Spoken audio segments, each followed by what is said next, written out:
নমস্কার বন্ধুরা, আমি যখন এসটিজিটির ক্লাস করছিলাম সেই ক্লাসে বলেছিলাম ত্রিপুরার মধ্যে যার র্যাঙ্ক 1 হবে মানে ফার্স্ট হবে তাকে আমার নিজের হাতে আইফোন গিফট করব।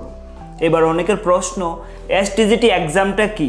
এসটিজিটি এক্সামটা এমন একটা এক্সাম যে এক্সামে পাশ করলে শিক্ষক হওয়া যায়, তাও সাধারণ শিক্ষক না, ক্লাস 9-10 শিক্ষক। এখন দেখি আমরা কেসে ফার্স্ট হলো। দেখো এখানে লেখা আছে ফারজানা আক্তার, তার রোল নম্বরটা দেখে নাও 8848। ঠিক আছে, এটা হচ্ছে তার রোল নম্বর। এখন আমরা র্যাঙ্কটা দেখবো, তার রোল নম্বরটা মিলিয়ে নাও। এডমিট কার্ড তো দেখিয়ে দিয়েছে, ইউআর ক্যাটাগরির 132 মার্কিং। আর আমরা সবাই জানি এসটিজিটির মধ্যে যে হাইয়েস্ট 1 নম্বর হয়েছে ত্রিপুরার মধ্যে, তার মার্ক হচ্ছে 132।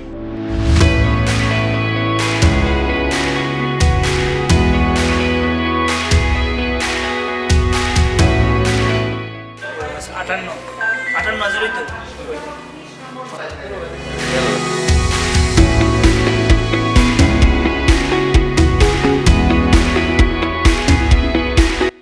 ফারজানের জন্য যে আইফোনটা আমরা কিনবো ভেবেছিলাম সেটা কিন্তু শেষ কেনা শেষ।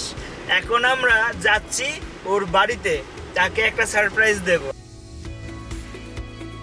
বিষয়টা দেখছে তারা, কেন জামটা লাগলো এখন জানতে পারলাম। সামনে একটা গাছ ভেঙে পড়ে আছে, তার জন্য এই জ্যামটা। জানি না কোন সময় শেষ হবে, দেখা যাক। আপাতত জামটা ছুটলো। এখন আমরা 2 ঘন্টা অপেক্ষা করার পরে এখন আমরা পেলাম। চলো চলো চলো, চলো চলো।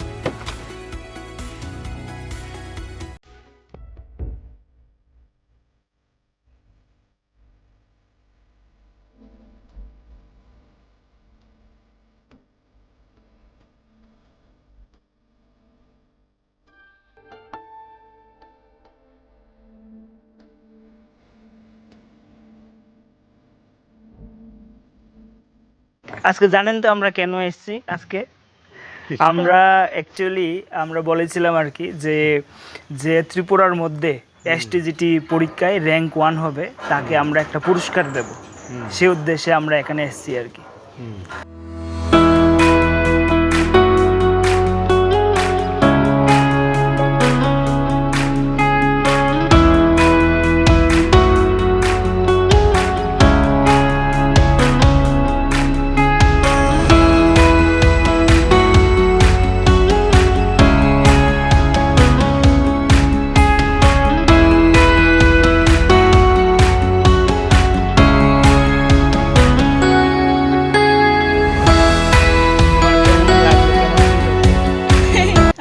খুশি হয়েছি, ধন্যবাদ স্যার আপনাকে।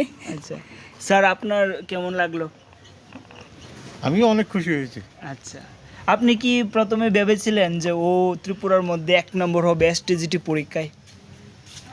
কাছাকাছি থাকবে ভেবেছিলাম। আচ্ছা ফারজানা, তোমার কি মনে হয়েছিল যে 1 নম্বর আসতে পারবে? তোমার এমন লেগেছিল? আমি পাস করব এটা ভেবেছিলাম, কিন্তু র্যাঙ্ক 1 এসে যাবে যেটা ভাবিনি। হয়েছো। এবার তুমি যেই পথে চলেছো একদম তুমি সাকসেসফুল হয়েছো, ঠিক আছে? আজকে আমরা গর্বিত, ঠিক আছে, যে তুমি ত্রিপুরার মধ্যে 1 নম্বর হয়েছো। ত্রিপুরার অনেক স্টুডেন্ট আছে যারা পাস করতে অসুবিধা হয়, সেই জায়গায় তুমি 1 নম্বর হয়েছো।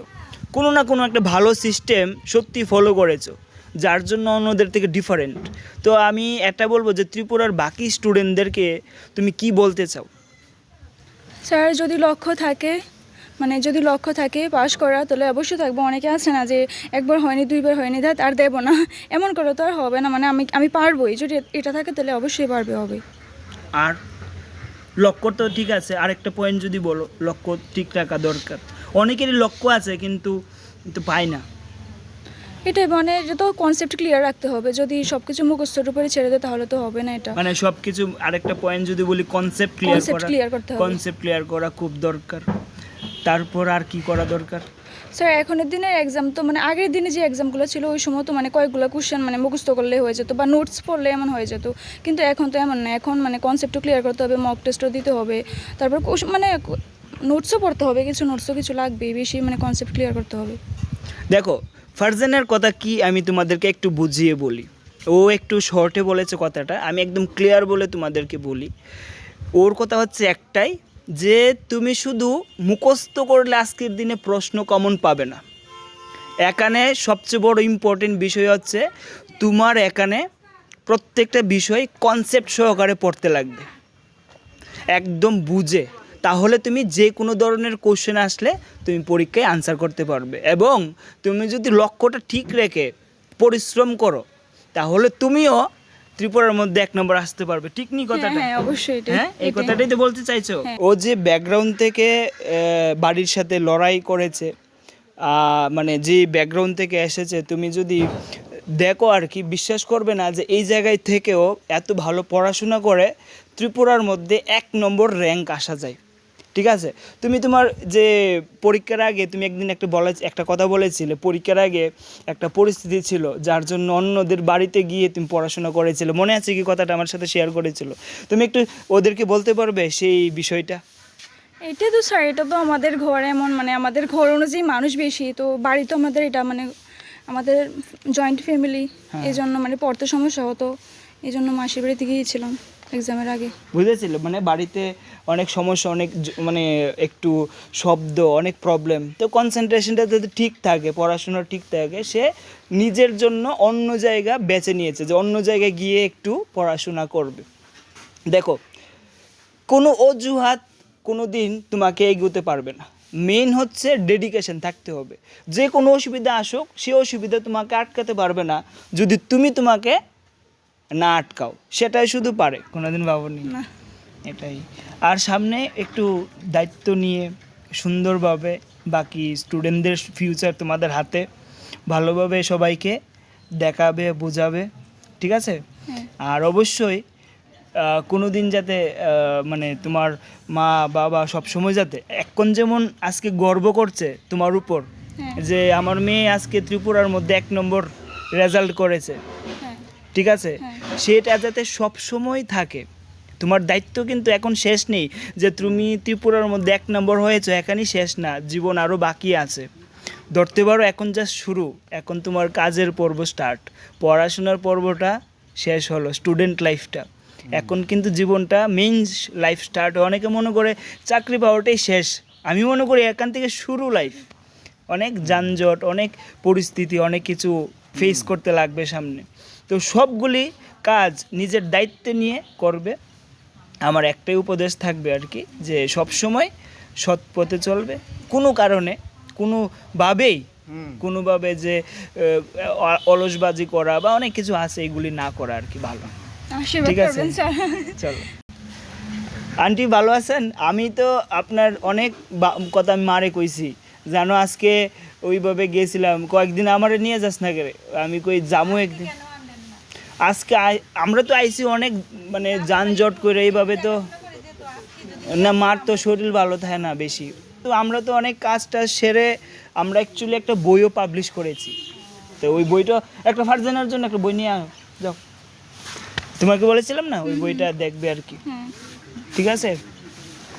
আশীর্বাদ করবেন যেমন আরো আগে যেতে পারে। আমার ঠিক তো আছে। অনেক, আমি যেরকম আশা করছি, যেরকম স্বপ্ন দেখছি, এরকম হয়েছে। আমি ঠিক কিন্তু আছে। স্বপ্ন দেখছি তাকে নিয়ে।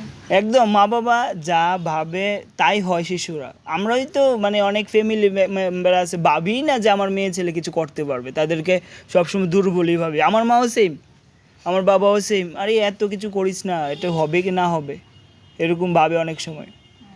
তো এই আর কি, কারণ এই কিছুদিন আগে আমরা 1000 পিস বা একসঙ্গে 1000 পিস আমরা বুক ছাপাই আর কি স্টুডেন্টদের জন্য।